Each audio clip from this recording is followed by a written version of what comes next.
पत्थर ऊपर से गिर रहे हैं। गोलू अपने पंख फैलाकर रानी और छोटे दूधेलियन को बचाता है। दूधेलियन डरकर गोलू की जैकेट पकड़ लेता है और गोलू के पीछे छिपी हुई कमजोर भैंसा रक्षक चेतावनी देता है, अगर इस दानव को नहीं रोका तो ये पूरा खेत निगल जाएगा। गोलू का दिल कांपता है, लेकिन उसके पैर 1 इंच भी पीछे नहीं जाते। अंधेरे से एक भयानक सांड-दैत्य निकलता है, उसकी लाल आंखें जलती हुई सींग रात को चीरते हुए। रानी का पति है, दिल तेज धड़कता है, लेकिन गोलू के पीछे से हटती नहीं। लक्ष्मी गाय चीखती है, अदृश्य ताकत उसे खींचने लगती है। गोलू और रानी दीवार बनकर उसके सामने खड़े हो जाते हैं। इसी बीच किसान लैंप लेकर दौड़ता हुआ आता है और जो दृश्य सामने देखता है उस पर यकीन नहीं कर पाता। थरथराता हुआ भैंसा अचानक चमकता हुआ रोशनी से जगमग हो उठता है।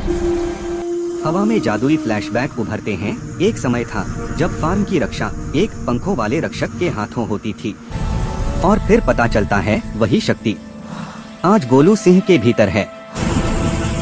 गोलू की छाती पर सोने जैसा पंख चिन्ह उभर आता है, उसके पंख चमकने लगते हैं। लक्ष्मी का दूध हवा में तैरता है और चमकदार जीवन शक्ति में बदल जाता है। छोटा दूधेलियन उस शक्ति को पीता है, पंखों में तेज रोशनी भर जाती है। छोटा सा बच्चा अब एक दूध रक्षक बन चुका है। गोलू आगे बढ़ता है, कोई चेहरे पर डर नहीं। दानव यकीन नहीं कर पाता, एक कबूतर और इतनी ताकत। ये शक्ति गोलू गर्जना भरी आवाज में कहता है, ये शक्ति मेरे परिवार के लिए है। सांड-दैत्य जोर से गोता लगाता है, जमीन दरकने लगती है। गोलू हवा में उड़ चुका है, सकी चमक से गुफा दिन की तरह रोशन। तेज कलाबाजियां पंखों की धार से सांड-दैत्य को काटने लगता है। दूध रक्षक दूध ऊर्जा के गोले बरसाता है, दानव दर्द से तड़प उठता है। गुस्से में दैत्य धुएं का विस्फोट करता है। गोलू रानी और साथी को अपने पंखों से बचाता है, और तभी गोलू अपनी सोने की चेन को शक्तिशाली हथियार बना देता है, सीधा दैत्य के सींगों पर।